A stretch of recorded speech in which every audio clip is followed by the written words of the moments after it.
It's 4 o'clock on a Monday, and you know what that means. Yes, sirree, Bob. It's time for another exciting episode of Taxi TV Live. Yeah, this week starring very special guest, Miss Robin Frederick. Yay! She is back, ladies and gentlemen. And welcome to you guys. How are you? You've been traveling a lot. Yeah, I just got back. It's summer. Everybody's off on vacation. Everybody's out traveling around, and it's good to be back, though. It's good to be home and working on songs and ebooks and stuff like that. Robin was, she was just telling me she was in the Ozarks visiting a friend of hers, and just telling me they're on constant tornado watch there, Yeah. and how different it is from Los Angeles. Gee, what a surprise. Yeah, you look at the weather report here and it goes sun, you know. You look at the weather report there and it goes, well, we don't know, but there's some lightning and some thunderstorms and probably some tornadoes near you. But I did enjoy Missouri. I was near West Plains, Missouri, between West Plains and Springfield. It's the southern part of Missouri, the southwestern part of Missouri.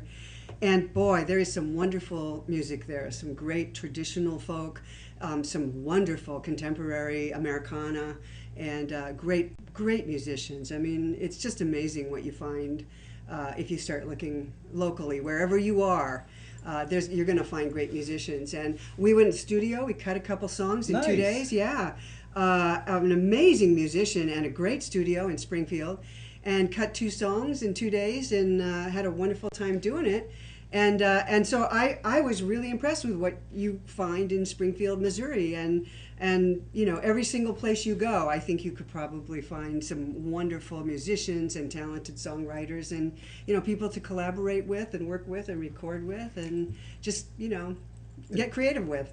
When I was in Kauai one year, I heard some incredible Hawaiian music, and I said to the woman who I was doing a one-on-one with, do you have this stuff copywritten? Do you own the master? And she looked at me like I was from another planet. And she said, what do you mean? She said, we just get together over a barbecue on a Sunday and we just conjure this stuff up. Yeah. Nobody, we all own it. Yeah. Is it that way where you were in the Ozarks, where people just get together and make incredible music, but nobody is thinking in terms of, gee, you know, if I banged out a bunch of these and recorded them, I could license them for TV shows? Oh, they don't know any. They're not, completely unaware of the film and TV market. I did tell a bunch of people. I mean, these musicians are so good. That's what I was telling them. I said, go in the studio, you and the engineer who work together all the time, and bang out an afternoon's worth of cues. You know, go listen to what's on TV. Go listen to what's on the reality shows where they use some of these. Right, all the gator hunting shows, yeah. and Exactly. And you could go, you know, get to, you know, Taxi or a music, you know, get to music libraries that way and get your stuff, get out there and be a place. And it was like I was speaking a foreign language.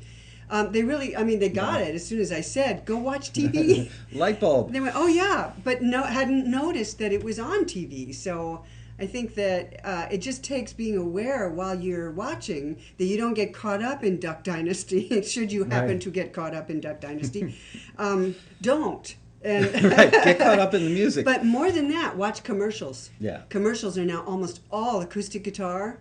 Yeah. And these vocals. Macy's had a big one for their spring sale, spring event, and it was on. I finally found it on YouTube. That's just acoustic guitar and vocals. The new iPad commercial. Right. Yeah, that's all acoustic guitar and a female vocal.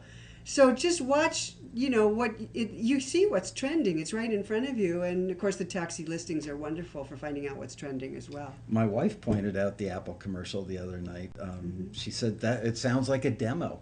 Yes, it does. It's indie. It's very indie. Yeah, it's a female vocal and an acoustic guitar, and pitchy. It's pitchy, but it's authentic. Yeah. And you get the sense it's very warm. I've heard a couple of these lately that almost sound like children's songs. Mm-hmm. And you know, there's a Taxi member named Kira Willie.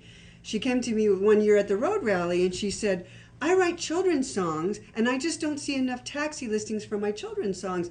And I said, well, you know, there's a lot of commercials that are using songs that sound like children's songs. Why don't you pitch on the commercials? And she said, oh yeah, I should do that. I had a Dell commercial a couple years ago with one of my songs. It's a song called Colors. You'd recognize it in a second. That's hers. Wow. That's hers. And she, even then... And it didn't she's occur a to smart her gal to springboard to keep doing Yeah. it. Yeah, to keep doing it. So then she wrote a few more wonderful songs that could be used for commercials or could be used on her children's albums. And she's had a lot of good response to those songs. So That's just something we don't sometimes put two and two together, even if two and two are in front of us. So. No, I was never very good at math. Yeah. And speaking of math, how about 10 steps, right? How to Yeah. write a song in 10 steps. I spent a big chunk of my weekend cruising the internet looking at songwriting stuff, and I stumbled on a site and saw a subject line or like a subhead that said how to write a song in 10 steps, and I went, yeah, because I'm jaded, and I thought, I'm so cool, writing a song in 10 steps. I did not know that I was on a site that Robin had created called mysongcoach.com, right? Yeah. And I mean, there's nothing on there that says Robin It doesn't. Frederick. Yeah, I just mysongcoach.com, and it's just it's my blog actually. Right. And I'm on the homepage, but if you don't land on the homepage, you don't see that. Well, I started looking at these steps, and I recognized a couple of them once I realized it was you, and I went, okay, a couple of these are in the book. The book. Can't not plug the book. And to the guy who complains when I plug stuff on the show all the time, look, if you were in a position to plug your music, you would, right? Okay, so I'm the publisher of this book. I'm very proud of it. Yes, I make a few bucks on it. And if you don't like the book, send it back and you'll get a refund. Not too many publishers will do that. People love this book. So if you don't have it, get it. And so let's just go right down the list, because I don't know how long it's going to take you to do each one of these steps, and there are 10 of them. So we'll try to get through them. Yes, Yeah. and number one... But you can go to mysongcoach.com. I'm plugging my website now. And you should, because there's a bunch of great... And right at the top, you'll see 10 steps. Write a song in 10 steps right at the top in the nav bar, and you can just go right there. But we'll try to get through all 10 of them right now. All right, Okay. so we're starting out with start with the title, which that's fairly common advice, but elaborate. It is. It's just one way to write a song. People say, well, I don't want to do it that way. You don't have to. You could start with a riff. You could start with chords. You could start with the opening line. You can start any way you want. The nice thing about starting with a title is that it keeps you focused. A title is your beacon throughout the song. It's also the thing on which you can base a lot of raw material, so you're not writing from scratch. So if you have a title, it'll give you a focus point, a guide to keep you on track. Very important when you're writing commercially. Listeners need you to keep on track. They need you to not bounce all over the place where they can't follow you, and your title will do that. It needs to be a line, a short phrase that intrigues you and makes you want to write a song about it. Don't just pick, gee, I had dinner last night as your title, unless that really excites you and makes you want to write a song about it. It should be a phrase that resonates for you, that sticks around, that makes you say, I wonder what that's about. What if I wrote a song about that? What would it be if I wrote a song about that? And you may start and then throw it out. That's the other good thing about titles, is you don't commit a whole lot of time to it before you actually know that yes or no, I want to commit to writing a song. How do you know when you've landed on a good one? I think it's when it inspires a whole lot of ideas. You know? Yeah. So sense. a good title is one that it would intrigue you and make you go, oh, I could say this or this or this, or that happened to me one time. So and it's a title also that would intrigue listeners. You want to make sure that your listeners get involved, because the title's going to be prominently featured in your song. For heaven's sake, don't write a song that doesn't feature your title. People do it, and people love to point to songs that don't, but don't go with the exception. Go with the rule. Well, those songs are almost always by bands with a big following. Yeah. And so Iris by the Goo Goo Dolls, which people really call I Just Want You to Know Who I Am, which is should be the title of it. People don't call it Iris because Iris is never mentioned in the song. But Goo Goo Dolls had just come off of huge hits, and they didn't care. They could do anything they wanted. It was written for a film. They didn't care. They didn't think it was going to happen. It became #1 song. So yes, they're occasionally, but those are generally established artists with big fan bases, and they can reach that fan base with the song no matter what the title is. They're not selling off the title. But the point is that what people remember about that song is I Just Want You to Know Who I Am, which is what the song is about. It's the emotional heart of the song. So you want your title to sum up and reflect your emotional message, the theme that's in the middle of the song, the thing that you want listeners to remember. All of that is what your title can do for you. What's and the it should be takeaway? doing. Got it. Yeah, so a title could be 1 to 5 words long. I don't recommend, you can go to 6, but once you get into 7, 8 words, you've got to have a phrase that people will remember. So I Just Called to Say I Love You was an old Stevie Wonder hit. Well, that's a phrase that we can remember, and so it can be that long. Most titles, I took a look at the charts today, and I looked at the mainstream top 40 chart. And let's see, the titles we have on our mainstream top 40 chart at Billboard. She does this fanatically. Of course, yeah. The number one song is Am I Wrong? That's a pretty good title. You could write a song off that. Remember, you can't copyright a title. Am I Wrong? The second place, we have Rude by Magic, which is, I looked at that title and I went, I wonder what that song's about. Right. And it's not about what you think it's about. If you haven't heard that song, you should go check it out. It is so cute. Problem is at number 3. Summer is at number 4. Here we are in July. That's Calvin Harris. Yeah. Summer, number 4. Stay With Me, Sam Smith. Latch, I have no idea what that is. I have to go listen. Fancy, Maps. Wow. Love Runs Out. Lots of one-word Yeah, titles. a surprising it's really number. unusual, yeah. I've not seen this many one-word titles, so I don't know what that's about. Maps, Love Runs Out. Yeah. That's a pretty good title. You could take that. Love Walks Out. Love Slips Out. I like Love Slips Out. And see, that rings for me. Love Runs Out doesn't do it for me. I don't think runs is a very interesting word for me. But Love Slips Away, bingo. I like that. I feel that. I feel something about that. I could write about that. I can imagine that. I can feel it. I can put it inside me and write about that. That's what I mean when I say pick a title that resonates for you. Don't write something you don't want to write. You know, don't ever do that. Demi Lovato, Really Don't Care. That's the name of her song. It's not I Really Don't Care. Right. It's Really Don't Care. And it's actually, you can't say it any other way. It's a wonderful song. I don't know if it's a great song, but it's a really wonderful song. Yeah. Really Don't Care is what you think it's going to be, only it's clever, it's fun, and it's got a great melody to study. If you ever want to look at syncopation, modern pop melodies, wham, this thing is good. Classic by MKTO, which I love. Another single word title. Anyway, Unbelievable. Isn't I it? mean, count up how many single words there were in the top 10. It's 1, like 2, 3, 4, 5, 6. 6 in the top 10. That's amazing. Yeah, over half I are single think word titles. That's probably a record. Yeah, I think so. I don't know. Problem as a single word title doesn't knock my socks off. I would rather hear a 3-word title with that tells you something about the problem and draws you in. You're my problem. Yeah. Yeah. Problem pushes me away. I don't want to hear a song called Problem. But I got to go listen to that and see what they're doing with that title. Really Don't Care. Interested me. I think Demi Lovato gets the short shrift. I do too, I yeah. think the woman is more talented than She's she a gets very credit. good singer, man. Yes, she You should is. hear the vocal on this thing. And it's an excellent song, not written. She is a contributor on it. Yeah. And when you hear a line, Yeah, just like say it again. Really Don't Care. Yeah, that was her contribution. Oh, sure, that's probably what she came up with. Yeah. Right. And What do you then want to there's a get for line- lunch today? Yeah, Really don't care. really don't Okay, care. there's a song title. And that's how people collaborate sometimes, let me tell you. Oh, wow, there's a song title. We'll just use that. For lines like, I can't believe I ever stayed up writing songs about you, that's probably her contribution. But boy, can she sing. And man, this melody is a masterclass in writing pop song melodies. So that's well worth looking at. And that's why I go through the charts. So that's it for titles. 1 to 5 words, Let Her Go, Classic, Really Don't Care. These are great titles that kind of make you want to go, what's that song about? And then the other thing about titles is it lets music supervisors know what your song is about. So the word problem doesn't tell a supervisor what that song's about. I recently finished up a song called Miracle, and I said, no, we need to lengthen that title and use more of the line. And the whole line is, it would take a miracle. Right. And that tells you more about what the song How is it could about. fit into a Yeah, story. we're in Sure. trouble here. It would take a miracle. Right. Rather than saying, oh, it's a miracle, I love you. I mean, it could be anything if you just say miracle.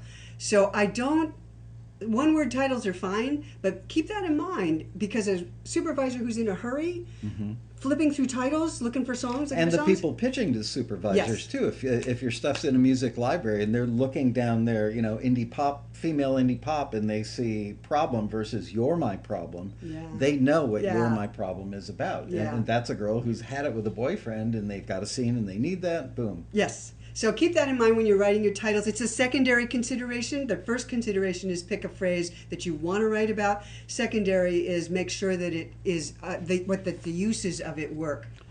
Now, So, step two. Step two is make a list of questions suggested by the title. And I remember years ago somebody said to me that they would take the title and they would put it on a bumper sticker sized piece of paper and tape it to a wall Yeah, opposite them. that's I'm good. thinking you could take your questions and you could literally, like on cop shows where they've got the picture of potential, yeah. and put your list of The questions. clue board or Right, whatever that is, exactly. the evidence board. Yeah. Yeah. Yeah, this follows on when I said earlier you can create raw material based on your title. That's what this is. You can take your title and what you want to do is create a list of questions that the title suggests that you want to answer in your song. Because this is where that idea of the title is the peak of the pyramid and then everything supports that title. When you look at any good song, that's exactly what you see. Everything leads to the title. Everything supports the title. So if you start with this idea of let me create some questions and answer some questions based on the title, you're going to have plenty of material. I hate it that painters have paint, potters have clay, sculptors have stone, and songwriters have nothing. In other words, creating something out of nothing is much harder than creating something out of raw material. So if you can create a little, bunch of raw material to pull on and help you write your song, it's going to help you write faster and help you keep on track while you do it. It's your lumber. So yes, exactly. It is. It's your clay, it's your lumber, it's your paint. So here are some questions that I like to ask that usually work. So if you want to make a note, you certainly can. What does the title mean? That's a big one. Mm-hmm. Problem. What does that mean? What do you mean by that? Secondly, why are you saying that? Why is that important? Why did you think of it? Why are you putting that out there? Why are you saying that to me, the listener, or to whoever? How do you feel about it? That's a big one. If you don't tell us how you feel about That'll be it, $100 and our time is about up. yeah, how do you feel about that? That's every song ever written. This is how I feel about I Let Her Go. That song is nothing but here's what this means and here's how I feel about it. Just those two questions are that entire song. How do you feel about it? And then when you get to your bridge, kind of what did you learn from that, or how did it change you? That's a big one. That could be the bridge. That could be a second verse. What do you hope, or what are you afraid will happen as a result of that title? This is good for bridges. What don't you want to admit? What is the hardest thing for you to admit about that title? The big reveal. The big reveal. Yeah. That's the bridge. So when I hear a song, and I hear them often, where the great first verse, the chorus is pretty much summing up the heart of the song, and then the second verse they're not saying anything, or the second verse they're saying something completely unrelated, or the second verse just falls apart, and then there's an instrumental bridge, and I'm thinking, really? Did you not have anything to say more than 8 lines? But they've got no sounding board to let them know that, That's right, yeah. And so you're giving them structure so that they can ask themselves that question. Ask yourself the questions. Yeah. And when you finish asking these questions, and just write down short phrases to answer the questions. And when you finish writing down the short phrases, that's your raw material. So then, once you ask the questions, that's step 2. Okay, moving on to step 3. Step 3. Decide on a song structure. Yeah, and we this all is know where you do that. there's one that's like 85% of all Yeah. hits are which structure? The structure for radio right now is based on verse chorus, bridge chorus. It has a pre-chorus. Most hits now have the pre-chorus in between the verse and chorus. So today's hottest structure for radio, remember we're talking about radio here, is verse, pre-chorus, chorus, verse, pre-chorus, chorus, bridge, chorus. Okay, so that is the number one. If you go through all these songs that are on the radio right now, that'll be 90% of them. Very unusual that Let Her Go started with a chorus, but it's an unusual folky song, and it just was able to get away with it. How are melody and rhythm treated differently in the pre-chorus or B verses? Some people refer to it. Mm-hmm. How are they treated differently? Because they're a setup. They're they're the lift into the chorus. What can these guys do to help ramp up to the chorus? Well, there's really easy. Let's get to the step where we talk about melody, and we'll come back to that because that is an excellent question. Deciding on your song structure can be as simple as saying, okay, I have enough to say in a verse and chorus.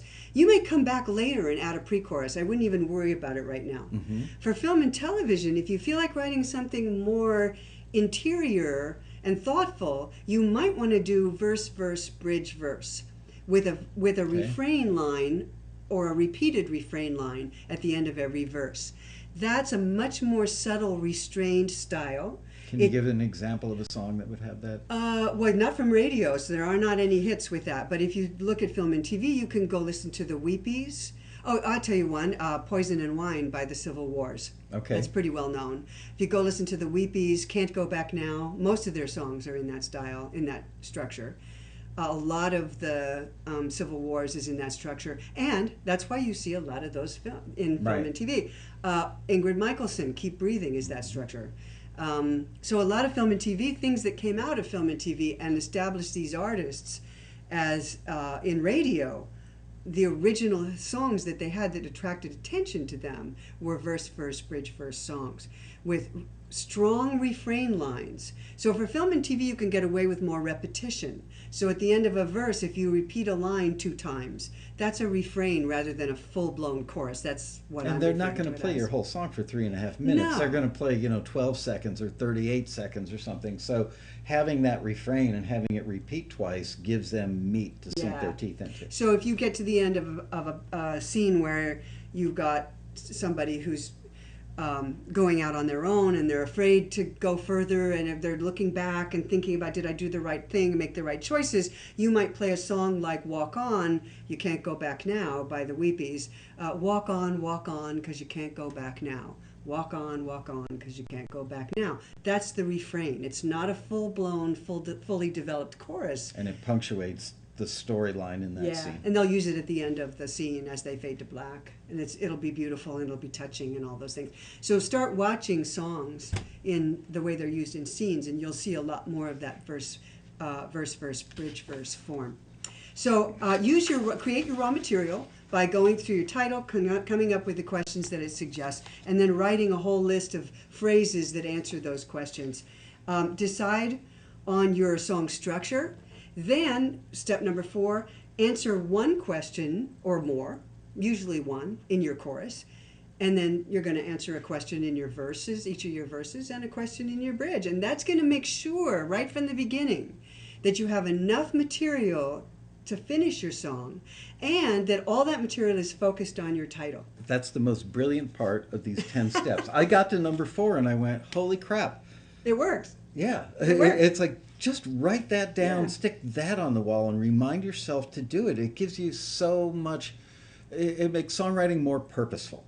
Yes. Rather than just waiting for the muse to drop a beautiful line in your lap, you actually, I've got to answer a question for this, I've got to answer a question for that. The problem with having the muse drop something in your lap is it could be from another song. Right, and When it you could turn be on- whenever. Yeah, and when you turn on the creativity switch, and this is a very creative thing to do, but when you turn that on and say, okay, I'm writing a song now, there is no rule that says your brain is only working on one song at a time. Mm-hmm. And I often write 2 or 3 songs at a time because I'm getting, it's when that creativity switch goes on, you get lines, all kinds of lines, and you start trying to force those into your song because you love them, you're going to end up with a song you can't finish.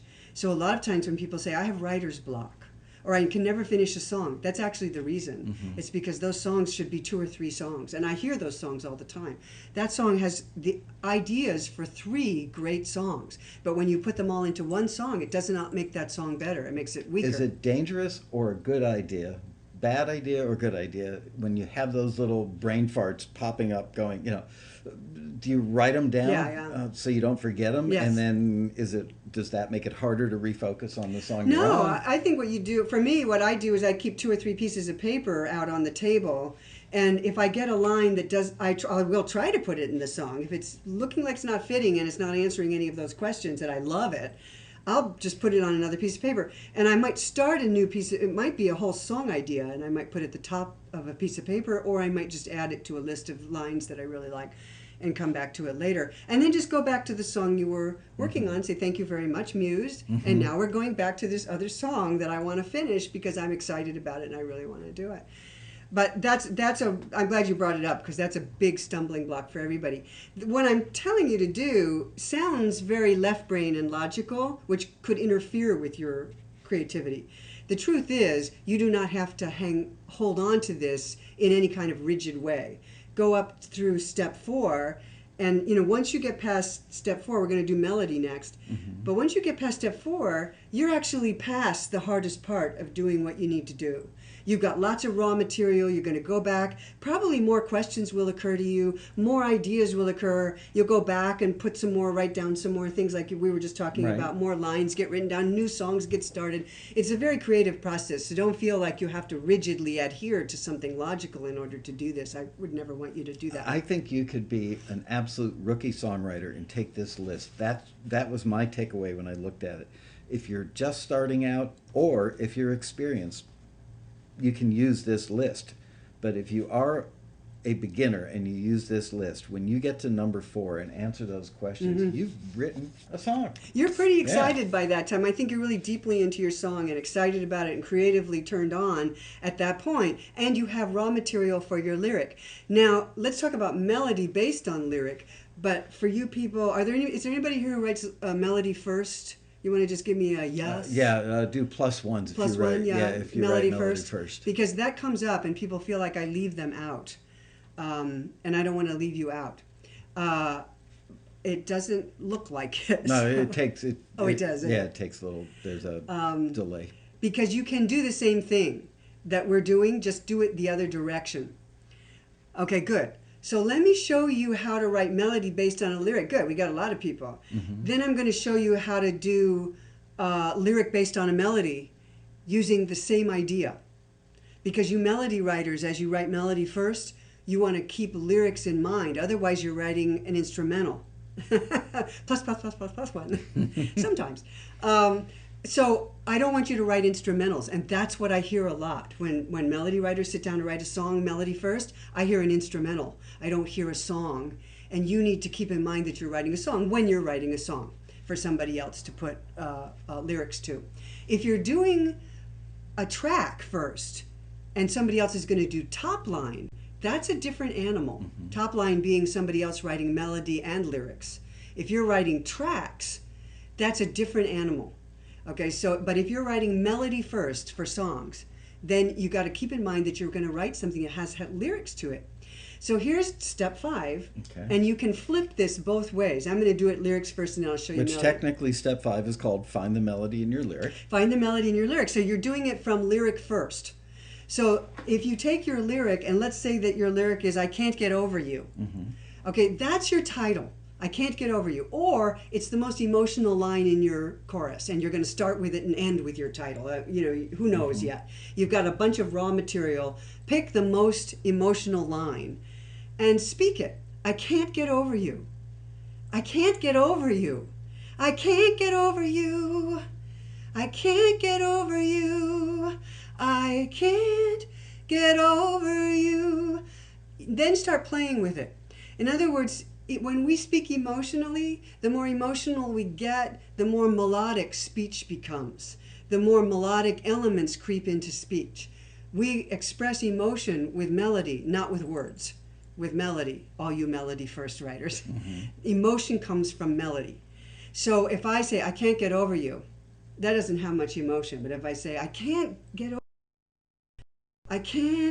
over you, that'll work. Okay, that's a place to start your melody for your chorus. You couldn't have a fight in monotone. No, I don't think so. People can suppress emotion with a monotone, and that's why you hear rap. That's all suppressed anger. It's all really suppressed in rap. And there's all kinds of things to say about melody and emotion, because that's a wonderful part of songs. That's what makes songs so powerful, is that emotion that comes from melody. So if you find the melody that resides in your emotional lyric line, you can start creating the melody for your chorus. Now the trick that follows that is you can at that point then repeat that melody line with a new lyric. We do that all the time in choruses. It's a nice way to get listeners to remember your melody line and stay with you. It gives them some form. I can't get over you, don't know what I'm gonna do, and then change it up. So that's just an idea. One of the patterns we use for melodies in choruses is do it, repeat it, go away, and then come back to some variation of your first melody. That's a pattern for a chorus melody that you'll notice in song after song. How do you know when you've done it too much? You know, I mean, it's one of the 7 deadly sins, I think, is taking a chorus melody and lyric. I can't get over you and repeating it 4 times. And Oh, don't do that. I mean, people think sometimes that they're really selling the song with that, and it's too much. How do you know when you've gone too far? The general feeling is, and you can test it out on people, on yourself, a song that repeats the same melody and lyric 3 or 4 times in a row. If you have a 4x repeat chorus, it's too much. Change the 3rd line, which is what I just did. When you sing it, change the lyric on the 2nd line so that you have something new for listeners to hear while they hear the same melody. Then go to a new melody and lyric. That's not too much information. It's okay. And then come back to something different, similar to your first melody, but twist it a little bit. There's enough repetition and variation there to keep listeners involved in what you're saying, involved in the emotion, but not so much variation that they get lost. Right. So there's a pattern of melody. Now I'm speaking to you melody writers now, okay? Melodists, pay yes, attention. Yes, you melodists. Melodic patterns are the most fascinating things to look at in hit songs. Go take a look at a song like Really Don't Care, and look at the pattern of melody repeats and variations in that chorus, because you're going to see it, trust me. They're phenomenal, these patterns. They're just complicated enough to be interesting, but they repeat enough that listeners they're memorable. You can't ask listeners to sing them. When people say in the business say, no, I want a chorus you can sing along with. I'm sorry, there's too many hits you cannot sing along with. But they do get stuck in your head. And the reason they get stuck in your head is because of the patterns of melody. Do it again, go away, come back is a major pattern with human beings.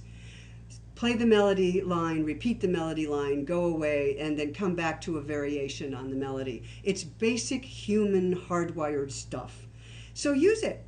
Now the patterns that you'll see in hit songs today are much more complicated than that, but they are still patterns.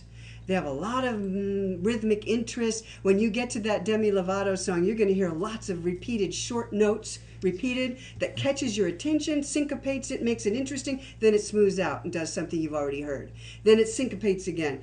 This is what you as melodists need to be studying, is the patterns. They're hooks and subhooks. I mean, oh, yeah. We have to write that into the listings now, because the people that call and ask us for music, they often don't know enough about structure or why these things work, but they want something that sounds like a Demi Lovato song. So we'll have to analyze why. The Demi Lovato song has hooks all over the place. The intro has a guitar hook.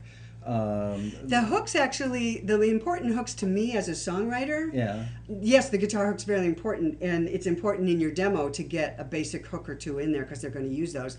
But the most important things to me first are the melodic hooks that are written into your song. But that's what I'm saying, is they're everywhere. It used to just mainly be the chorus. Yeah. But now people are doing melodic hooks all over the song. For radio, yes. Yeah, the chorus is still the biggest one by far. Yeah, for radio, absolutely. For film and TV, not so much. Right. Film and TV is much more about conversational singing and how much you repeat and then go away and come back. For radio, if you do, after we finish this hour, if you will go, especially you melody first writers, but same thing for lyric writers, or if you write your own melodies, go listen to Really Don't Care by Demi Lovato and take a look at the chorus melody patterns and say, this line is the same as this. The lyric changes, but the melody is the same. Now, look, in the 3rd line, we've got, I can't remember exactly, I'd have to analyze it, which I haven't done yet, but where do they suddenly break up the pattern and do a whole bunch of short staccato notes and then smooth it out again? That's all done to keep that melody interesting and catchy. If you're not interested in this style of song, if you're not interested in writing this style of song, you can still learn some tricks from it to apply to the kinds of songs you are interested in. So don't say, I have to write a song that I don't like, because, that sounds glossy and slick and I don't want to do that. I'm writing singer-songwriter. Don't kid yourself. A lot of the singer-songwriter stuff that you hear from Jack Johnson or you hear from Michelle Featherstone is really good at this.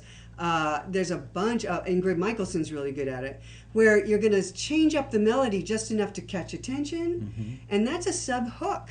you caught attention again. You caught something. What about on the going away line, which is frequently the third line of the chorus? It used to be that people would go and hit whatever the most emphatic word, the biggest point lyrically of the third line of the chorus, they would jump an octave on that note to kind of smash it into your face and let you know it's there. Has that diminished because of all these other techniques being used, or is that still incorporated? Yeah. You still will hear the highest note of the chorus somewhere in the third line often, but the problem is it's been done so much it's become a cliche. Right. So you either have to find new tricks. This is why we study the songs that are on the charts.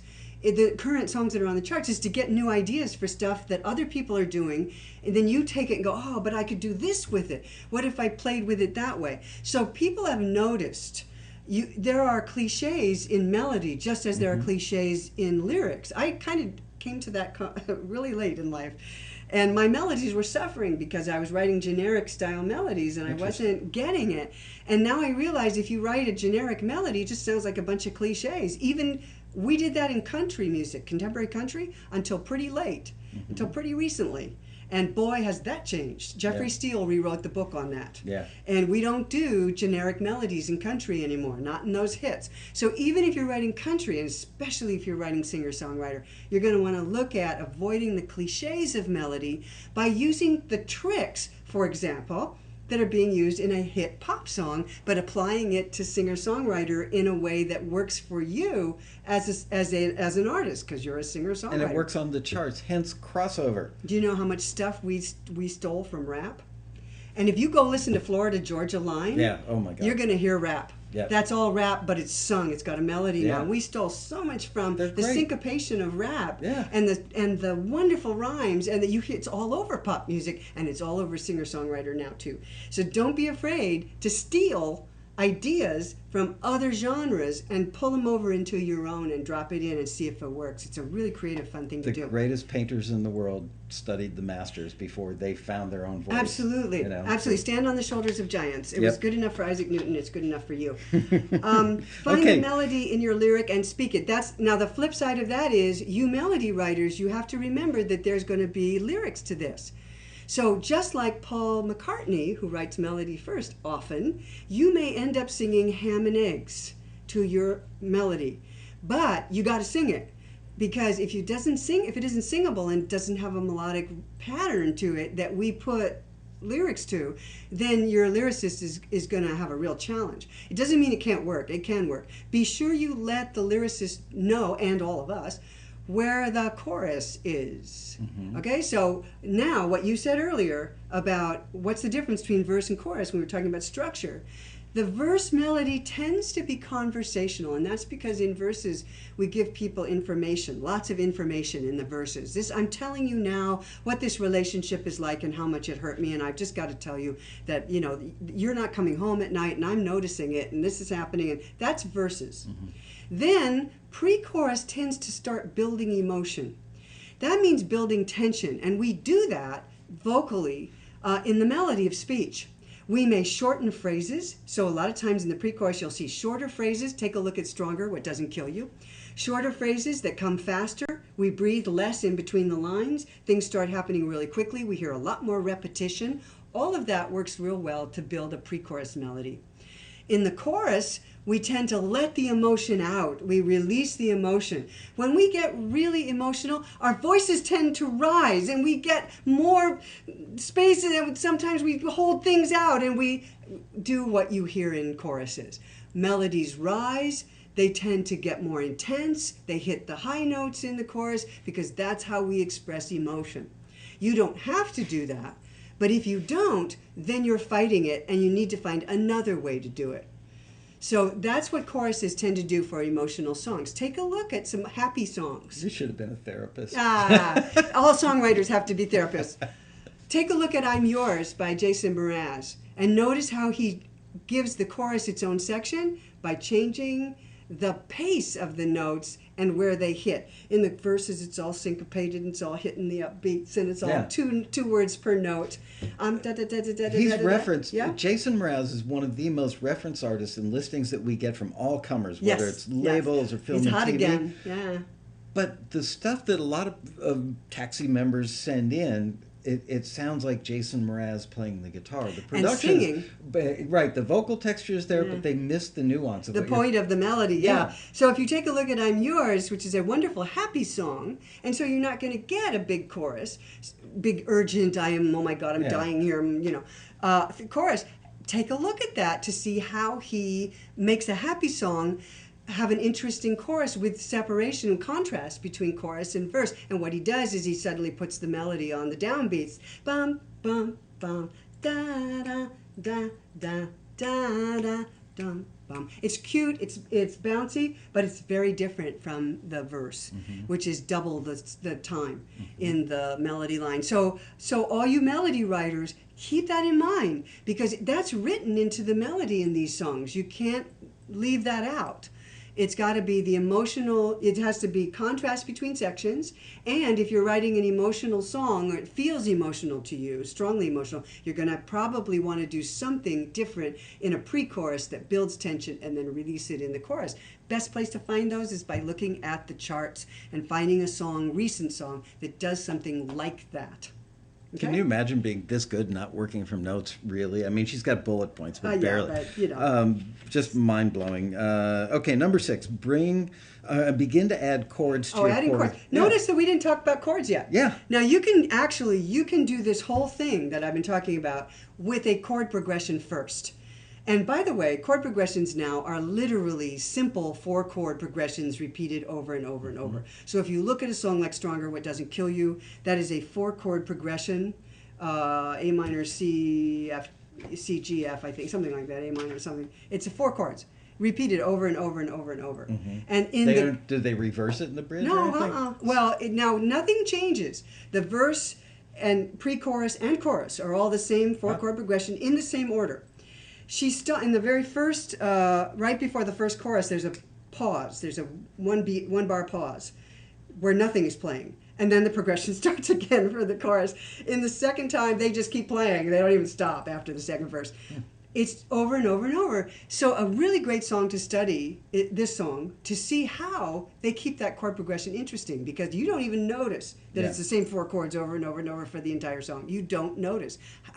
As a songwriter, you should be saying to yourself, how did they do that? How did they get away with it? Yeah. Yeah. That's a big question. Because they used other forms, They used the melody. They used craft. Yes. To keep it interesting. They used the melody, and you can bet they crafted this melody. It does all the things we were talking about having to do with verse, conversational verse, with some with breaks in it because we're just talking, and then the pre-chorus picks up the pace with no pauses, very few pauses, and then the chorus hits, and that's a freight train that just pulls out of the station, doesn't stop. I can't believe it. It's the So same. pace changes it. Yeah. Note range changes it, and where you start your phrases changes it. And that's changed a lot in the last 3 or 4 years. Yes. So they start their melody on different beats in each section. And that's how they make the chord progression sound like it's a different chord progression in each section.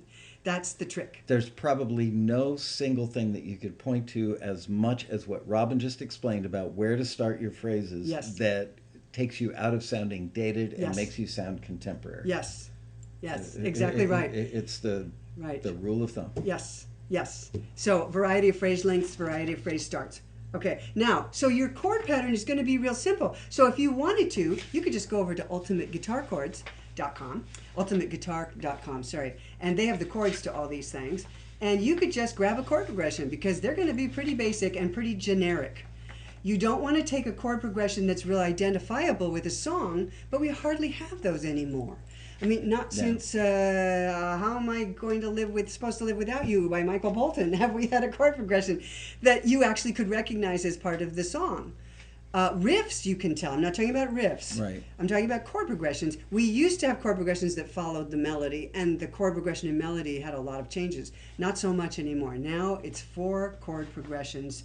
And, of course, you can watch that wonderful YouTube video by Axis of Awesome. How many people have watched Axis of Awesome? I haven't. 4 chords. Oh, you must afterwards. You must Okay. watch. Everybody, besides going and listening to Demi Lovato's, really don't care. You must go over to YouTube and listen and watch Axis of Awesome. Oh, awesome. Awesome, yes, awesome. 4 chords, it's called. And you will hear 4 chord hits since the dawn of time, endlessly and wonderfully done by Axis of Awesome. Millions of views, by the way. It's a wonderful video. So chord progressions have been simplified and become hypnotic and repetitive, which gives contemporary songs a lot of their steady beat, that steady on thing that happens underneath, and then we float the melody. It's over the chords. It's seemingly floated. It's actually connected. So we're connecting the melody, but in unusual ways, and that's the great trick of it. So not to worry about chord progressions. You no longer are going to be writing a song to a chord progression.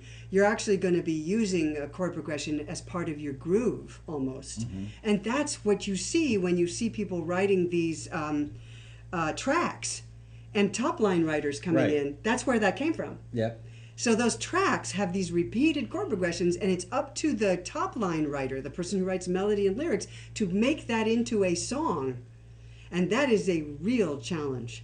So that's where studying a song like Stronger, What Doesn't Kill You by Kelly Clarkson really comes in handy. Take a look at that, how they did that, because it's a really important skill if you can pick that up. Okay, so that's simple. And ready now, to move on to 7? 7 is just doing, answer a question in verse 1 and go through the same steps, 4 through 6. Answer one of the questions in verse 1, develop your raw material that you've got there, and into your lyric, get your melody started, work up your melody based on the conversational quality of verses. Try patterning your melody a little bit, rework it a little bit, massage it a little, take your lump of clay and make it a shape by giving your melody a little bit of shape, some patterning, and you're, voila, Bob's your uncle. You got a verse. People are going to get stuck on that one because Really? they're going to try to overthink it. Oh, don't overthink that. I got that far and I went, okay. And I was literally doing all this in my head as I was reading this over the weekend. And I thought, people are going to get to that place and then they're going to overthink it. So how can they avoid overthinking it? They're going to answer that next question. Then they're going to go, well, should I have answered that in the first verse? Because there is, I think, Ralph Murphy always says a lot of people write the second verse. What is written in the second verse should really be the first verse. Yeah. And that's a common I do it all thing. the time. So move your second verse up to your first verse. how do you know? Well, write your song first, and then do a rough recording, walk away, and come back the next day when you've forgotten what you wrote, and listen to it like a listener. That's my favorite test for songs. The other test is I tend not to play it for friends and family because they know you, and they fill in the blanks too easily. Yeah, they may already know the story about you and your wife breaking up. Yeah, so don't do that. That's where something like Taxi is really useful because you send it in and ask for a custom, and you say, have I got this? Is the first verse the right verse? Is the second verse? My rule of thumb with the first verse is you want your first question, your first line, to invite the listener in. So when I look at, I actually grabbed a few lyrics before I came in, and I looked at the first lines. And I said, okay, and this is what happens a lot of times. You relax in your second verse and you're writing better. Right. And so a lot of times you end up just moving that second verse into the first verse place. So let's see. Stronger, we love the opening lines of Stronger, What Doesn't Kill You. You know the bed feels warmer, sleeping here alone. Mm-hmm. Immediately the listener goes, what? That's not the way I think of it, being alone. Bed should be colder, that's not right. So it invites the listener in with a puzzle, with a riddle kind of thing. Riddles are really good. Really Don't Care starts with, you want to play, you want to stay, you want to have it all. Boom, we got the whole situation. He's a creep, he wants to play outside, he wants to have his home, he wants to have it all. Very compact use of words. Mm-hmm. There's not a lot of story in each line. There's not a lot of explanation. Say it one more time. You want to play, you want to stay, you want to have it all. Now you're going to want to explain that in your second line because you want to play, you want to stay is a little bit, might not be entirely clear to listeners, but it's a great way to invite them into your song. You want to play, you want to stay, you want to have it all. Ooh, And by the way, listeners are really into the National Enquirer. Mm-hmm. So if you put something out there that's a story, they love human. What's going on here? I want to be a fly on the wall on that one. So they'll hop right in as soon as you put something it's actually inviting a good idea. like that. If you're stuck for ideas for songs, pick up a National Enquirer at the grocery store and just take the names out and look at the story. That's a whole shortcut in my film and TV book. It's use the National Enquirer. Yeah. Yeah, because they know how to hit a peak moment. They are really good at it. And great headline writers, probably the best headline writers in the business. The best. That's why they put that stuff in supermarket checkout lines, is you could stand there and read the headline and almost have to pick the thing up. You started messing with my head until I hit a wall. That explains, got it. Okay, now we know what this song is about. You're in it by the end of the second line. And you're caught up in a human situation that you probably recognize. That's a great opening. Set Fire to the Rain by Adele. I let it fall, my heart, and as it fell, you rose to claim it. Poetic, so you know what the song of the style is going to be. Poetic, beautiful, and again, there's that situation in the first two lines. So if you're not drawing the listener into the middle of your situation in your first two lines, in the present tense, you haven't got the first verse. People tend to give away. They tell the entire story in too many words and don't make it interesting to anybody but themselves. Well, a lot of times songs will start with, I met you on the bus. Right. You don't have to tell us where you met them. Don't go there. Say, why did you stomp on my heart? I don't care where you met.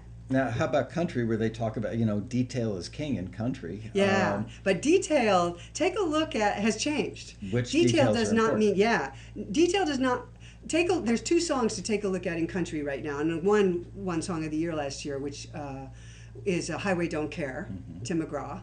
Take a look at that, because that's contemporary country with a detail upon detail.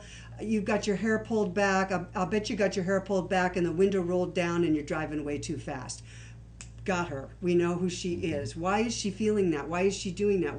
Who's he to her? Immediately you're drawn into that song.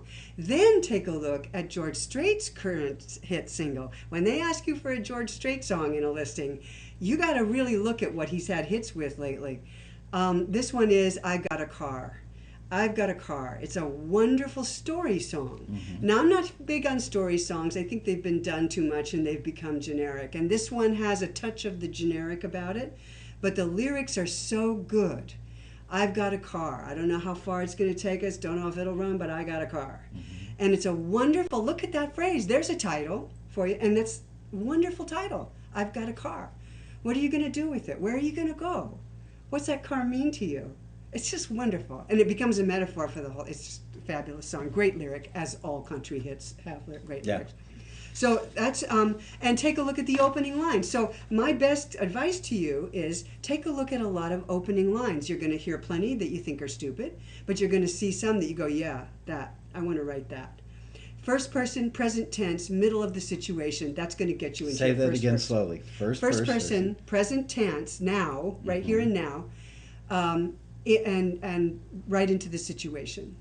That's going to open your first verse, because that's going to be your National Enquirer line. It's going to be the one that people Why go, first person? I know country tends to push you. second person a lot. She did this, he No, did that, because they don't want to have victims. You don't see that much anymore in country. They used to, Okay. but I bet you got the Tim McGraw song is. I bet you got your you. Right, you. right, It's right. all I you. I've got a car. I have a car. I picked you up standing on the side of the road. Right. It's all I you. Most of it. Very rarely do we use she, he, or she. She does this. She does that. We used to have big hits like that. Yeah, but it abstracts the listener one step away from the song. And the listeners now are very active participants in the song. They're vocal centric. They do not want you to stop singing. That's why we have vocal bridges now. We do not have instrumental bridges, because when you stop singing, the National Enquirer element drops. They are very active participants. They are listening to the singer, and if you're convincing them, they're believing every word that you say. And that's really important. You have to convince listeners now to believe you. They no longer just accept that it is so. You're making them use, it's like the videos you see online on pitches now for products, where they'll have a video, and just like a teleprompter will scroll a speech for a president, they now will have infomercial type things on YouTube where the text of what they're saying scrolls by you, and it's making your brain work with two senses. Interesting. You're hearing it and you're reading it, so your brain remembers it. So if you Yeah. can get the singer to sing along with it, it embeds it in their brain. Yes. Yes. So your challenge is to put the listener into the room with the singer. Okay. Even if the singer is talking to you, which is obviously somebody else, you want to make the listener a fly on the wall. We love it. We love human stuff, and we want to be there. And we love reading. I mean, CNN has now become the National Enquirer. Headline News is the National Enquirer. It's all human interest because we're so hungry to be involved in other people's YouTube. Look at it. Yeah. Yeah, I mean, we're fascinated by America's Funniest Home Videos. That's a lot of what songwriting does. It puts people in touch with their emotions through the singer.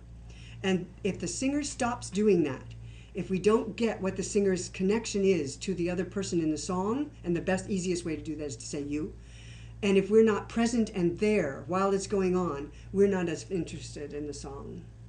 Brilliant stuff. Yeah, so just watch. You just watch. It's what's on the charts. So that's really step 7 is repeating the same thing we were doing. Good question, though, about don't overthink this. Just keep telling the situation as if it's occurring. Put yourself in the room, observe everything, and be in the moment and tell us what's happening in the moment, and that will help you. If they feel Start like that. they're getting hung up on that step, should they just take what they've got, leave Yeah. it there, and move on? Write and, it. and Yeah, go, write and anything. Go back and edit tomorrow. Use your phrases that you wrote as part of your raw material. Don't rhyme it. Oh, for God's sakes, don't rhyme it. Don't get stuck on rhymes. That's what a lot of people do when they overthink. They push words out of order and try to make it rhyme. Right. And there's no reason to be doing that. So just don't rhyme it. Throw rhyme out the window for the moment and just write what you feel. Write what you need to say. Always write what you need to say Don't first. self-edit and strive for perfection Yeah. on the first pass. This is absolutely not the time to do it. So just write down what you need to say, what your question is, and what you need to say to answer it, and put that and block it in for your first verse. Then you can block in your second verse, same way. Block in your bridge the same way. What question am I going to answer? What is it I have to say about this that's hardest for me to say? I'm going to write that in for my bridge. Then your song is roughed out. Then you can go back and start polishing the lines. But sing it, do a rough vocal of it, just sing it with just those rough lines in there. And play around with whatever is the strongest line and start conversationally singing your lines and get through your verses that way. And I actually bet you that you will end up keeping quite a bit of that when you then rewrite your melody to give it a little more pattern, a little more shape. That may be all you have to do. Songs are definitely not as rhymey today as they used to be. And the rhymes are interesting. And the rhymes are real free. So Classic by MKTO, which is a song I love. It's right on the top 10 right now. And it is an homage to Motown. If you haven't heard it, you must go hear it. Starts with Ooh Girl, Motown. How could you not do Ooh Girl? Doesn't it have Berry Gordy in there somewhere, some Berry references? It has, yes, it definitely does. Ooh Girl, you're shining like a Fifth Avenue diamond. Okay. So they rhymed shining and diamond. Hathaway, right. Oh yeah, Donny Hathaway. Yeah. They got Marvin Gaye, Prince, Michael, and Hathaway, and that's in the chorus. So it starts with "Ooh, girl, you're shining like a Fifth Avenue diamond," and Fifth Avenue introduces the whole idea of elegance and wearing a suit and a tie, and this whole movement right now that we're having towards that with Justin Timberlake's Suit and Tie album. We're moving towards an elegant look in music right now, and these guys really picked up on that and put it right in the song. And the whole song is, "Oh, girl, you're in a world that's full of plastic. You're classic." It's just wonderful rhyme, plastic and classic. I mean, who would have thought of that? So, fresh rhymes that come, and that's the rap influence right there. But we're not rapping, we're not doing anything like it, but sure enough, it opens right with it. You're shining like a Fifth Avenue diamond. So if you wrote a couple lines that said, this is what I need to say right here, and then you go back to it, it's pretty easy to find near rhymes like that. My favorite website right now for rhymes, near rhymes, is rhymedesk.com. I love it. It's easy to use, easy to find near rhymes there, and a lot of fun. So you can just, go in and go over to Rhyme Desk and find some rhymes. It's much easier now than it used to be. And please do. That one down. Yeah, I love that one. So that's 7, and 8 is connect your verse and chorus, because we wrote those separately, didn't we? But remember, we're using a repeating chord progression. So what you may be able to do is, if you're having trouble getting from your verse to your chorus, add a one-line pre-chorus. One line will work for a pre-chorus. Okay. In fact, I believe in shorter pre-choruses, although you certainly see long ones. But I like short pre-choruses. Do it 2 short lines. Do a repeated short melody with lyrics on it that don't rhyme. And use that to get to your chorus.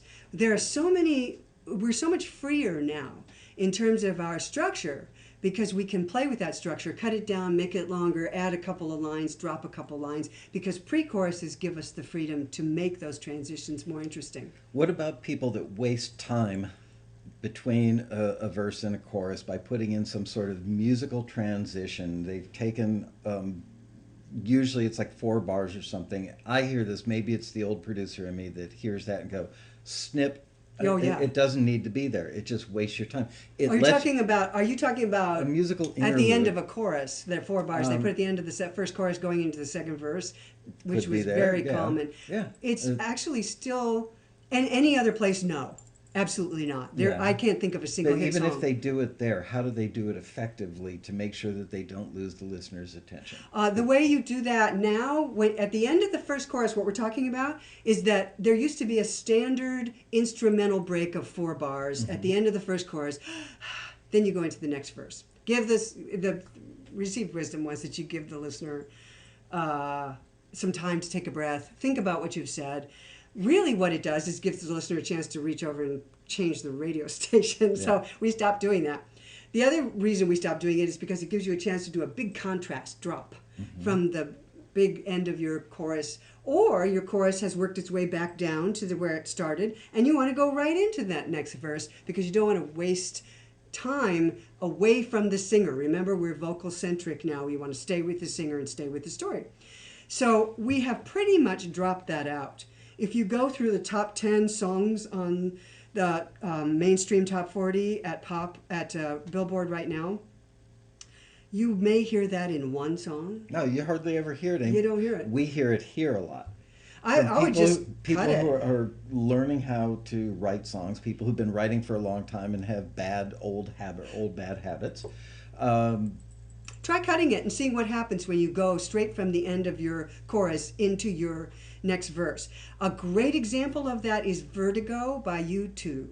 If you like U2, check out Vertigo. He gets to the end of the chorus and it's the highest note in the song. You feel, I can feel, and then he drops down an octave to I, da-dum, da-dum, and it changes pace and it changes note range and it changes everything. If you think that doesn't grab the listener and keep them involved and keep the momentum going, if he took a pause at the end of that chorus, it would have blown that momentum. Everything in songs for the radio now is about momentum. Film and TV is totally different. You can have long pauses in your film and TV songs because they'll put dialogue in there. Some of these stretched out vocals are very soothing. Ben Howard is one of my favorite new singer-songwriters.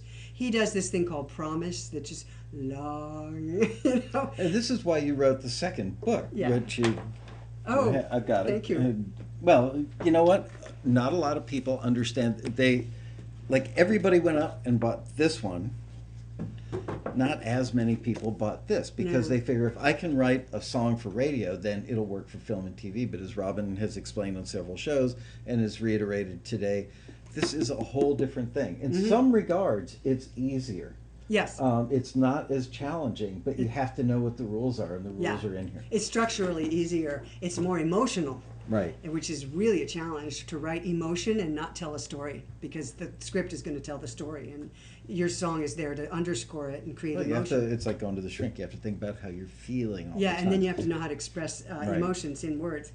So if we get through these, we're almost done here. So connect your verse and chorus, and you could add a pre-chorus, couple lines to do that. And be sure to change up the pace and keep it interesting. And for a pre-chorus, I really recommend a lyric that says something like, and this is what I really want to tell you, and then go into your chorus. Your pre-chorus doesn't actually come out and say that, but that's implied. It's here comes the chorus, here comes the chorus, here comes the chorus, is what a pre-chorus lyric does. And What's the rule of public speaking is tell them what you're going to say there's an old chestnut, like tell them what you're going to say, tell them how you're going to say it, and then da da da again. I don't know. Oh, okay. But that's it's that interesting, same yeah. thought, which is tell them what you're going to say. Yeah, here's what's coming. Yeah. Here's what's coming. And that I is didn't why, articulate that very well, did I? here's what I need to say to you. Is how you get into your chorus, and you need the listener in their mind to be going, what is it you know what are you going to say? What is it that's so important that you need to say it? Because choruses have to be important. Okay, that's step number 8. Number 9 is build your second verse and bridge just the same way we talked about building your first verse when we were talking about don't overthink it. Mm-hmm. Use the questions that you have in your list. Use the answers that you came up with to those questions. Make the questions up. Write, when you have a question, write out a series of short phrases to answer it. How does it feel? What is that emotion? What does it look like? Is it a sharp emotion? Is it warm? Is it like an embrace? Is it hot or cold? Use physical. Use your body to express emotion. Use images to express emotion. One of my favorite songs for explaining what it feels like to be in love is called Smile by Uncle Kracker, Mm-hmm. and it's just wonderful. It's feeling dizzy and crazy like a record on a Saturday night. It's a wonderful series. It's nothing but a list of all the things that he feels like, and we know what love feels like to him because he's expressing it in physical and image and visible terms.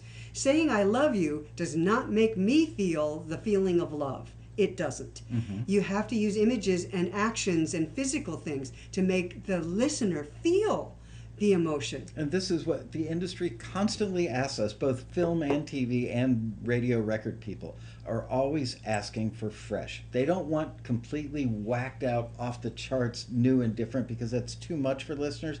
But fresh is a new way to say that thing that's been said a million times before. Yeah. So let me ask you about the bridge, bridge melody and rhythm. If we're sticking with the same 4 chords throughout the whole song, Mm-hmm. okay, and now we're completing the story in the bridge. We're making an emphatic point in the Yeah. bridge. Rhythmically and melodically, what should they be thinking of? Now, 2 things. In Stronger What Doesn't Kill You, the bridge is the one place where she goes away to a different chord. Okay. And it's well worth looking at what those chords are. I think the bridge is a placeholder in that song. It's a nothing. It's a throwaway. It's just a way to get something in between 2 choruses. And sometimes that's all it is, quite frankly. But sometimes the bridge is amazing. Especially in country songs. Yeah, so how do you make an amazing bridge? What do they have to think of melodically and rhythmically to take it to that level? There's that so makes many it so things special? you can do in a bridge melodically. Now, the underlying, Michael and I are never talking about the underlying beat of the song changing. Right. The steady underlying feel of the song itself. Tempo stays the same. The groove stays the same. You never change it. We're talking about melodic rhythm, the melody itself, changing its pace and its rhythmic patterns of short and long notes. So do you do the opposite? If you're doing Mm-hmm. short staccato stuff in the chorus and now you're coming up to the bridge, would you make that more legato and whole Well, notey? chances are you've already done that between your verse and your chorus. Let's Right, say your so- verse is chatty, Right. and then your chorus has long, smooth notes. So you've used that contrast already. Right. And you've probably raised the note range along the way. So when Right. you get to the bridge, you need something different. And a good way to do that is to study hit songs to see what they're doing. But some of the things that they're doing are, when you get to the bridge, suddenly the notes will remain on the same, you'll hit the same note and hold it and stay on the same note. Repeat the same note because you haven't done that in the bridge. And a lot of times that same note will be a repeated rhythmic pattern. So that now you've got something very different from either the verse or the bridge, because what you've got is much more repetition, and repetition builds tension, and short phrases, and you're repeating the same note pattern, and it's staying on the same note. That's any one of those things or all of them together tend to work well for bridges. Another thing that people do that I don't care for very much is they go to a rap on the bridge. You'll hear that on the Demi Lovato. But they'll keep it short. And I have to say, the rap on that is one of the best I've heard in a while. It's a really cute, it's Why do very you think well they written. do that? Because it's contrast. And they get to bring in a rapper that is on the same label, and they get to feature that rapper. I was going there. Yeah, so Demi Lovato uses Sherry, who's the gal? It's a cute one. Really don't care. Oh, I didn't bring it. I forget they feature the rapper on there. And I was glad they chose a woman to do it, who has a similar youthful voice to Demi Lovato. They didn't use some guy to come in and go, oh, hey, check, I want to do, and change, which they did do on a Lady Gaga song. They did it on Just Dance. And I thought it destroyed the song. It was a long, stupid rap. It wasn't a terrible rap, but it didn't fit the song at all. It had nothing to do with the song. It was like they had it left over from some other song, and they just brought it in and stuck it in. I was hopeful for her. After Monsters Ball, I really, but she kind of lost it. Yep. So, but she could come back. I mean, she really is very good at what she does. So, if you're going to do a rap, yes, that's a contrast, but be sure that it's really there for a reason. Again, you'll lose your listeners if it's not there for a reason. So, aren't there some bullet point rules of thumbs for bridges? Well, it just depends on what you're doing in your verse and your chorus. So if you don't want to use the same types of contrast so that you use between your verse and your chorus, so you're going to probably change the rhythm pattern in your melody, change the amount of note intervals, the types of note intervals that you've been using. If you've been doing a lot of ascending and descending stuff, stick around the same note. In other words, give it contrast. That is the bullet point for bridges. It's a third type of contrast. It's a third section, yeah. It has to be different from the other two. I guess I've been inarticulate in asking the question, but that is what I've been going for, and what I'm looking for is because you've got verse to chorus contrast, and then what? I mean, if you sit on a note for a while, it gives listeners a chance. That's why raps actually do work as bridges, if you're careful. If you sit on a note, if you don't have a lot of note melody, and your verse and chorus had a lot of note melody changes and intervals and up and down stuff, if you hit the bridge and you suddenly start straightening that out a little bit, listeners will pay attention again, and it'll give them a chance to kind of tune into something structured. Listeners need structure. So that's why you give your melodies structure. Is because, and they need that. If they feel that melody's wandering too much and they can't find the structure of it, they're going to tune out of your song. So if you look at any hit song on the charts right now, you're going to see structure. I want to say two things. One is, the 10th step, by the way, is just record a rough demo and step away. Step away from the car, okay? Come back the next day, or when you forget what you wrote, which is my favorite thing. Come back when you forget what you wrote. Go work on another song, whatever. Come back and listen to it as a listener, not remembering what you did. And that's going to be the acid test, the one that says, this is too complicated, I got lost in my own song, I have to rewrite this, this, and this, okay? Make a note, then sit down and make those changes. Then record it again, walk away, and come back. That is the crucial 10th step to doing this, okay? I want you to know, we get to step number 10. The other thing I want to say is, it's July, okay? It's almost August here. And that means that the record labels are releasing the 5th single from Maroon 5's album and One Republic's album, and that's what's on the charts right now. And they're releasing things from people they don't expect to be big as artists.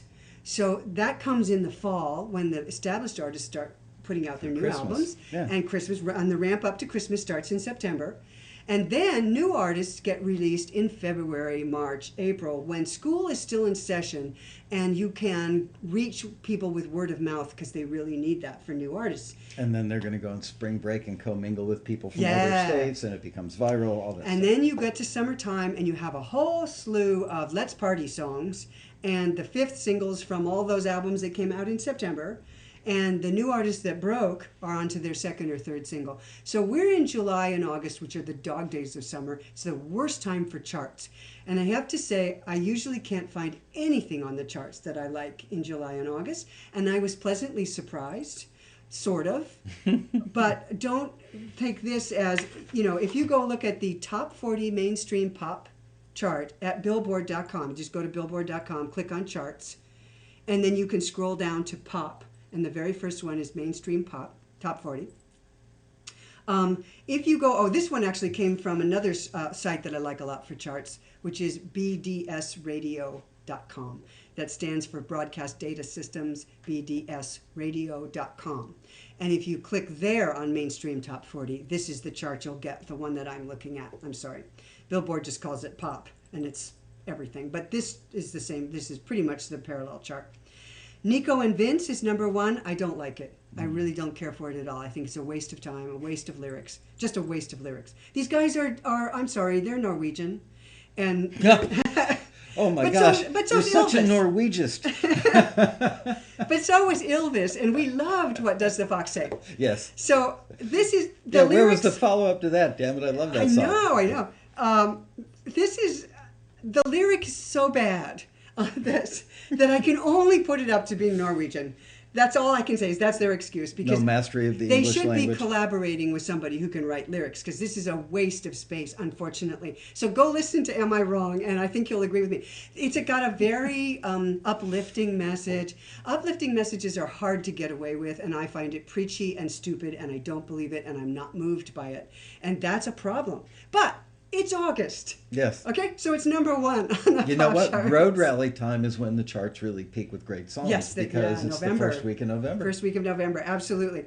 This number 2 song is Magic by Magic. It's called Rude. It's very cute. It reminds me of Gautier. It was a big hit in Australia and New Zealand. We're seeing a lot of activity out of those places, with Lorde coming out of there and Gautier came out of there. This reminds me a lot of Gautier. I think it's here and gone. It's another production team. Okay, not going to be a breaking artist, but they have had plenty of hits, these guys. So they're putting them out. They're they're throwing them a bone and releasing them stuff in July and August. It's cute. Went to the top of the charts. Got a lot of exposure because there's nothing else around. So that's what I mean when I say be careful about what you see on the charts. I didn't hear anything I really liked. I often like Maroon 5, but I don't like Maps. One Republic, Love Runs Out isn't their best. Demi Lovato, I hit number 9. Number 10. Before I actually heard a song, I went, oh yeah, that's worth studying. That's worth spending time on. This is summer. So I know I talk about the charts a lot, but I just want to give you that disclaimer because I don't want you to go to the charts and think I like all this stuff. Number 11 is Classic by MKTO. And then you get into some good stuff. Paramore, Ain't It Fun, that's their summer release. It's great for summer. And Pharrell Williams, Come Get It Bae, John Legend, all of me has been to number 1. It's down. Congos is my favorite new band. Come With Me Now by Congos. I really like them. So I didn't find anything till I got to number 10. So you may not like the first 9 things you hear. Don't stop. Keep going. Yeah. I just sit there at Spotify and go, I have the chart next to me and I just go through and play them. How much difference do you see between BDS, which reflects actual radio play, and what you might see on an iTunes chart or a Billboard chart? iTunes is different. iTunes is sales. Yeah. And Billboard has charts that reflect sales, reflect YouTube airplay, and reflect radio play. You can find the identical chart on Billboard and BDS, but you have to know which chart to look at. But are you seeing much difference between what's being spun on radio and what people are buying, or not that much? The same top 10, but maybe different order? Well, the difference between the charts at Billboard, you'll sometimes see very different charts at Billboard, but that's the charts where they put YouTube views in. Right. That's totally different. Yeah. People watch YouTube for entirely different reasons. And that's why I only object. one earbud. Yeah, I really object to that. I think that's it skews it in a very weird direction, because how many people are just sending an email to a friend saying, man, you got to watch this weird thing, and they watch 10 seconds of it and tune out. So I think that YouTube skews it, but it is interesting. Sales are very different because people, I think stream on demand, it should be part of these charts, because I just said it. I'm on Spotify, I admit it, I'm ashamed, but for being a songwriter, there is no cheaper way to study your craft than to have Spotify up in front of you and the charts next to it, and to be sitting there going through it and picking songs finally that you like, and then looking at the songs just the way we've been looking at them today. So, and having them give you ideas for some of the things, the 10 steps that we were talking about doing. I've actually been disappointed. The recommendation engine on Spotify seems to have gotten worse. I would think it would get better over time, but I'll use it to prep for Taxi TV episodes if I want to study indie pop. And I'm looking for, these are 3 indie pop bands that people who run listings with Taxi reference all the time. And if I want to go deeper or wider and find other indie pop, it's amazing how inaccurate. Whereas I remember a year or two ago, finding kind of a stash of great stuff using No, your you just have to recommendations. know your genre inside and out, and that's what amazes me about people like Kevin Houlihan. And he knows indie, Yeah. and he can and rattle off the names of bands. You know, it's you have to immerse yourself in your genre and know it inside out. No one can know every genre. Right. People who immerse themselves are screeners who are immersed in country. And I can't even, I'm amazed by Yeah. what they know. Encyclopedic knowledge of country. And I know pop pretty well, and I know singer-songwriter pretty well. But I can't really step into country. I can't pretend that I know country except the top 10. And indie, very difficult. You have to get over to CMJ, watch the College Music Journal, CMJ.com. Radio, you have to look at their charts. You have to look at, there's places where you can, music blogs. Mm-hmm. You have to be watching all of those in order to know what's happening on indie. And the other place to find indie is television, is to be watching shows like Grey's Anatomy and getting in touch with new artists through that, because they are always looking deeply. On a sad note, did you know that Frank Fuchs passed away? Yeah, I did. Okay, I couldn't remember if that happened when you were in town or out of town. I mentioned him on last week's show. Yeah. We still miss you, Frank. Let's take some questions from these guys. I've been seeing a lot of question marks fly by. You've been watching. I've been trying, but they've been flying by pretty quickly. You can. Want to repeat your questions, Yeah, folks? give us some good questions. We got another 9 minutes to go here. I didn't realize. Oh, we do. Yeah, I mean we could end it now, but they were asked. We could end it all now. They were. Go ahead and ask. I love answering Yeah. questions. Who had questions here? All of a sudden, the chat room is just laying there like a lox. I always feel bad for the people that watch the show from the archives and they see us. And I also, watch it in the archives. I see you doing that all the time. I know what you're doing. we're going to get like Okay. 20 questions all at once. Yeah. We talk fast, Michael. Yes, you can, not as fast as Robin. She can get more information in a 30 you second gotta jam span. it in, yeah. But in a good way. Okay, what's the best key for a love song? Got me. It depends on your vocal. Yeah, it depends on where your singer sings. This reminds me of something I wanted to bring up before, though. What's the deal on using key changes? Oh, good question. I want to answer that because he brought it up earlier. It's one of those things that is a cliche. Don't do it. Right. Barry Manilow did it too much, and it's been ruined forever. Okay. But keys, we don't. It's too devicey, and that comes back to that chord thing. We're now using chords as hypnotic groove. We are not using chords as part of the melody now. This is a big shift. And it's hard to get a handle on that unless you really immerse yourself and play and sing some of these songs so that you get the idea of how we're making that work. I want to address the key. Somebody asked about which key for whichever song. Yeah, new book in the pipeline, yeah. But you know what? Don't write a song. Don't let the key ruin your song. If you want to go somewhere melodically and you can't because you've started it in the wrong key, knock it down a third or a fifth or something. Put it in a key where you can sing the high part. What is the best university and college for learning the music business? There are great music business majors at colleges like Cal State Northridge. Mm-hmm. You can also check out, of course, Vanderbilt and Nashville. You can look at Belmont University. Belmont has a tremendous program, gets a lot of Drexel. people internships. I've met more people in the industry who got their job because of an internship through Belmont. So Yeah. I can't recommend that one highly enough. Yeah, so get out there and just do your research online and look at what's close to you. And that would be the best way to do that. I don't want to miss these questions. Just came back. Super show. Thank you. You're welcome. All about feeling. Writing all about feeling. Yes. D minor, it's the saddest of keys. That's so sweet. I know there are people who feel that certain keys have emotions connected to them. I'm not so sure. I don't think I've ever found that to be the case. I always relate to the singer. But College of Robin's book is the best. That is you. true. Somebody asked, what are your top 5 film and TV songs right now? Oh my gosh. That's hard. I couldn't even give you a top 5. So I'm going to say I'm really happy. I really like Shane Alexander's Shipwrecked. Mm-hmm. I love one of my classic all-time ones is Keep Breathing by Ingrid Michaelson. Matthew Perryman Jones, Until the Last Falling Star. Michelle Featherstone, This Is Gonna Hurt. These are just the ones that are coming to mind. Check her out. I don't think I played her at the Road Rally last year. And I used that song, as a matter of fact. Beautiful song. You know what I do? I watch Bones and I watch Castle, and a lot of Bones episodes have great songs at the end. Great songs. So I'll watch Bones, and sometimes I'll just watch the last 5 minutes. You can get it on Netflix, and I'll watch the last 5 minutes. Suits has great songs. Longmire, I heard a great song the other night. Oh God, what was it? Oh shoot, I'm sorry, I can't remember the name. We've actually had a lot of Taxi members in all those shows. That yes, you we mentioned. have. I keep track of that too. Yeah, Longmire in we've had a lot, particular. yeah. And so I just watch those shows, and that's where I get singer-songwriter stuff from. Those ones. And you know who I love is Amy. I love Amy Stroop. I love Katie Herzig. I really like American authors. I played them at the Road Rally last year before they had a #1 hit. And gosh. What would you guys like to see Robin do at the Road Rally this year? And I know we won't get any consensus on this because we're going to talk about that right after today's episode of Taxi yes, TV. I'm talking to him afterwards. Yeah, so we're going to talk. Some of these questions I can't answer because I haven't talked to him yet. But I'm curious what you guys would be interested in. Flashpoint, thank you.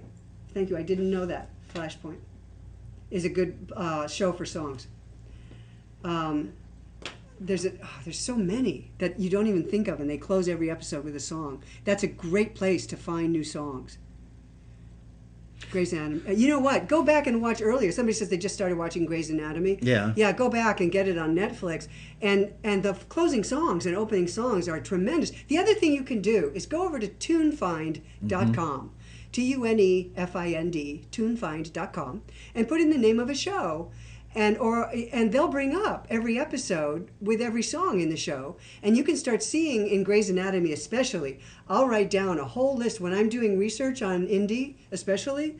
I know that Alex Petsavis is getting there before me because she doesn't do anything but that for Grey's Anatomy, and so I'm going to write down a whole list, and I'm going to piggyback on her research.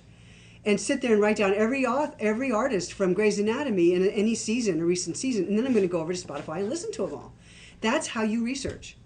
So that's a great show for doing that on. A little more melodic and a little less out there are all the songs from, let's say, Bones or Suits or Rain. Rain is an interesting show for songs when it's on.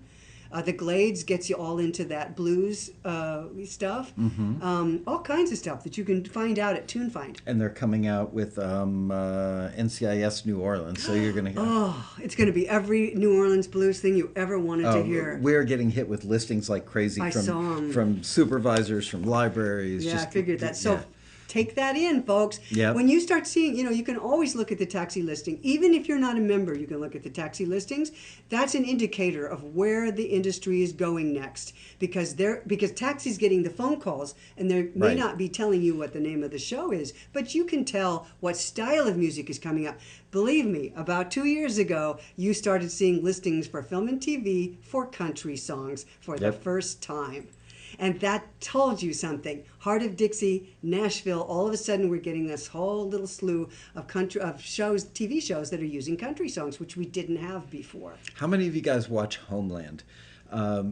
Homeland came to the U.S. from Israel. There was a show called Prisoners of War. Yeah, last night, Deb and I started watching the series in Hebrew with English subtitles. And I was sitting there thinking of you, Robin, because the way they use music. It's an hour-long drama about two guys who were released after being prisoners for 17 years. And the use of music is different and interesting, and I watched it. I watched it, and I forgot about it. I should go back and get into that again. Different styles of songs than we would use, and they use it in a different way. For NCIS uses music beautifully. And the one that kills me is Cold Case. But you can't get them on Netflix because they can't license the music for either DVD or stream. They use incredible music, and it's not all indie. It's known artists, and it's beautiful uses of music. And I can't get Cold Case, but everything else, Justified is great. Also, Longmire is great. These things, a lot of times they're using American Sons of Anarchy, using a lot of gritty, soulful Americana and blues, contemporary blues. And you could take a look at those shows. And sometimes you can strip this down to where Joshua James does Cold Wars, is a song they used at the beginning of a season. So check out those shows. But TuneFind is a wealth of information because you don't have time to watch all these shows. Netflix is wonderful, and if you can't get it on Netflix, you can usually, except for Cold Case, you can usually buy it for $1.99 on iTunes. $1.99 for And there's standard some def. stuff that's on Hulu Plus that you won't find on Netflix where they've got an exclusive. So we're checking it because I think it's $8 a month or something. Yeah, so you choose. You can scoot around. You can change. You can. But Yeah. But what I do when I can't get a show on Netflix is I just go buy it on iTunes, and then I've got it, and I can keep it. Any other questions you want to do? Let's do one more before we wrap it up because we're 90 Murdoch minutes in. Mysteries. Thank you. Because there's shows I don't know about. Any word? Oh, you know what? Room rates right around 120 something again at the West End. We got the link about 2 weeks ago, and we haven't posted it yet. I am just now at the point where I spent a big chunk of the weekend working on road rally stuff, and we're going to start rolling out stuff. Still writing for Yeah, reality. NCIS has good music. Yeah. Everybody's typos are pardoned. Yeah. May I just give you a blanket pardon right Yeah, now? nobody cares because anymore. Because they would be, believe me, they cannot be as bad as mine. Whatever. You've given more blanket pardons than President Clinton did at the end of his second term. Bada boom.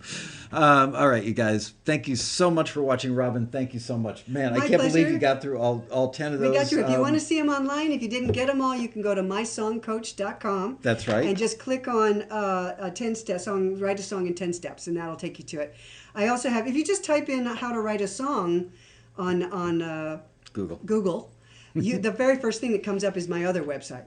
And that has also how to write a song in more depth, and you can get into that there, or you can go over to My Song Coach and get it there. And if you want to study hit songs the way I do here, and the things I've been talking about, you can go to robinfrederick.com, which is the first thing that comes up on Google when you write in how to write a song. And you can click on Study the Hits. And that'll take you through some of these songs, including Stronger, What Doesn't Kill You, and Classic by MKTO, which I just did. All right. Thank you, Robin. Thank you, guys. Whoops. There we go. The music is playing. The crowd is clapping, and we are signing off. We will see you next week. Bye-bye.